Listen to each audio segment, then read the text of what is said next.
আসসালামু আলাইকুম। সেনাপ্রধান জেনারেল ওয়াকারুজ্জামানের চলতি মাসে জুনের শেষ দিকে চীন সফরের কথা রয়েছে। সে দেশের পিপলস লিবারেশন আর্মি পিএল এর আমন্ত্রণেই তার এই আনুষ্ঠানিক সফর করার কথা রয়েছে। কিন্তু সেনাপ্রধান জেনারেল ওয়াকারুজ্জামানের চীন সফরের আগেই আমাদের বহুল বিতর্কিত জাতীয় নিরাপত্তা উপদেষ্টা ডক্টর খলিলুর রহমান তার সফরটি নিশ্চিত করতে চান।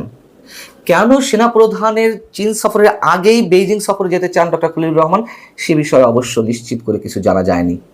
তবে চীন সফর নিশ্চিত করার জন্য তিনি 16 জুন সোমবারই বাংলাদেশে নিযুক্ত চীনের ভারপ্রাপ্ত রাষ্ট্রদূত লিউ ইউয়েনের সঙ্গে নাকি সাক্ষাৎ করেছেন এবং সাম্প্রতিক সময়ে যে লন্ডন সফর প্রধান উপদেষ্টা তার সফর সঙ্গী হয়েছিলেন ডক্টর খলিলুর রহমান, সেই লন্ডন সফরের আগেও বাংলাদেশে নিযুক্ত চীনা রাষ্ট্রদূত ইয়াও ওয়েনের সঙ্গেও তিনি দেখা করেছেন। যেহেতু চীনা রাষ্ট্রদূত ইয়াও ওয়েন তার নিজ দেশে এই মুহূর্তে অবস্থান করছেন, ভারপ্রাপ্ত রাষ্ট্রদূত দায়িত্ব পালন করছেন লিউ ইউয়েন, তার সঙ্গে তিনি সোমবার দেখা করেছেন।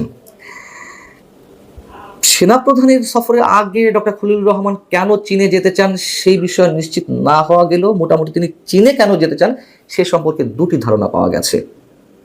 একটি হচ্ছে মিয়ানমারের রাখাইনের উদ্দেশ্যে বাংলাদেশের মধ্য দিয়ে যে কথিত করিডোর দেওয়ার কথাবার্তা চলছে, গুঞ্জন রয়েছে, আলোচনা রয়েছে, সেই বিষয়ে চীনের মানসিকতা কি এটি তিনি বোঝার চেষ্টা করতে যেতে যাচ্ছেন।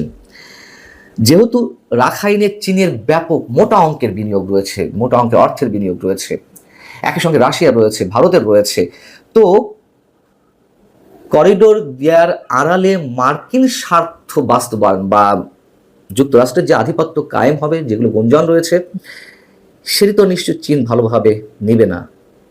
এবং চীন তখন কোন ধরনের ভূমিকা অবতীর্ণ হয় সেটি বোঝার চেষ্টা নাকি করতে যেতে চাচ্ছেন ডক্টর খলিলুর রহমান। এবং একই সঙ্গে সেখানে পাকিস্তানের সামরিক গোয়েন্দা প্রধান লেফটেন্যান্ট জেনারেল আসিম মালিকের সঙ্গে যেন দেখা হয়, সাক্ষাতের বিষয়টি নিশ্চিত করা যায়, সে বিষয় নাকি দেনদরবার করছেন ডক্টর খলিলুর রহমান।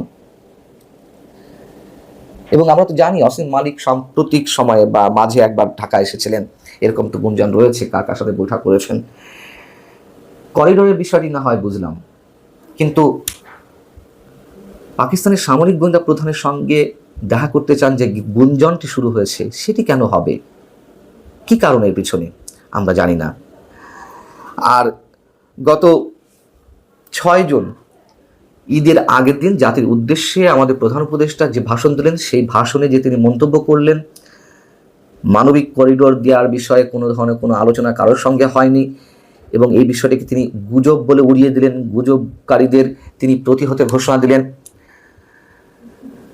আমরা বিশ্বাস করতে চাই যে এরকম কিছু হচ্ছে না বা হবে না, কিন্তু সরকারের মধ্য থেকেই যে নানান ধরনের বিতর্কিত মন্তব্য এসেছে, পরস্পর বিরোধী বক্তব্য এসেছে, পররাষ্ট্র উপদেষ্টা, জাতীয় নিরাপত্তা উপদেষ্টা, প্রধান উপদেষ্টা, প্রেস সেক্রেটারি, ইভেন আমাদের প্রধান উপদেষ্টা, সেই জায়গা থেকে আমরা তো ডক্টর মোহাম্মদ ইউনূসের উপরে আস্থা রাখতে পারি না, কোনোভাবেই না, সেটি রাখার কোনো অবকাশ নেই।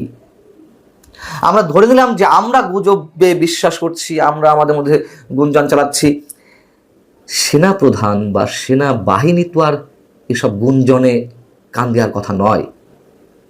সেনাপ্রধান কেন একেবারে সুনির্দিষ্টভাবে বলবে যে নো ব্লাডি করিডোর?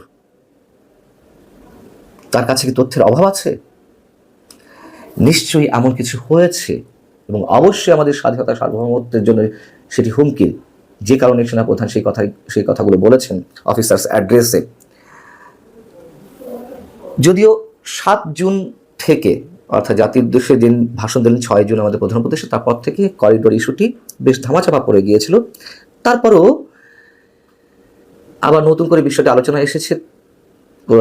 জাতীয় নিরাপত্তা উপদেষ্টা যে চীন সফরে যেতে চাচ্ছেন, এটিকে কেন্দ্র করে আবার তিনি লন্ডনে গিয়ে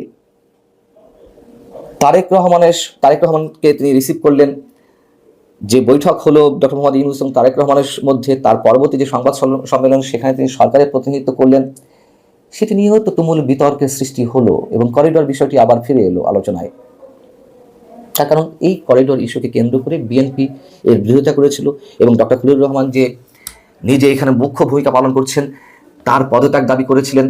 তিনি বিদেশি নাগরিক, তিনি সহ আর 2 উপদেষ্টা, ছাত্র উপদেষ্টাদের তিনি বিএনপি পদত্যাগ দাবি করেছিল। সেই খলিলুর রহমান কিভাবে লন্ডনে গিয়ে এই ধরনের ভূমিকা অবতীর্ণ হন?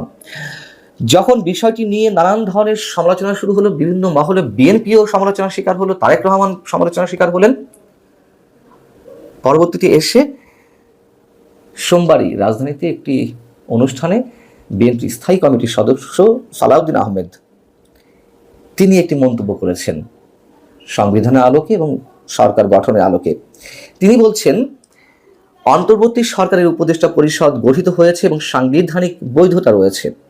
আর্টিকেল 106 অনুসারে সুপ্রিম কোর্টের অ্যাডভাইজারি রুল অনুসারে এই সরকার গঠিত হয়েছে। সংবিধান যেভাবে বলছে তা হচ্ছে উপদেষ্টারা মন্ত্রীর মর্যাদা ভোগ করবেন এবং মন্ত্রী হওয়ার জন্য যেসব যোগ্যতা থাকতে হয় সেটা উপদেষ্টা মণ্ডলীকে মাথায় রাখতে বলবো। সেখানে কিন্তু বিদেশি নাগরিকত্বের বিষয়টি অনুমোদন করেনি এবং আরও অনেক বিষয় আছে, এটি তারা মনে করে দিয়েছে বিএনপি নেতারা।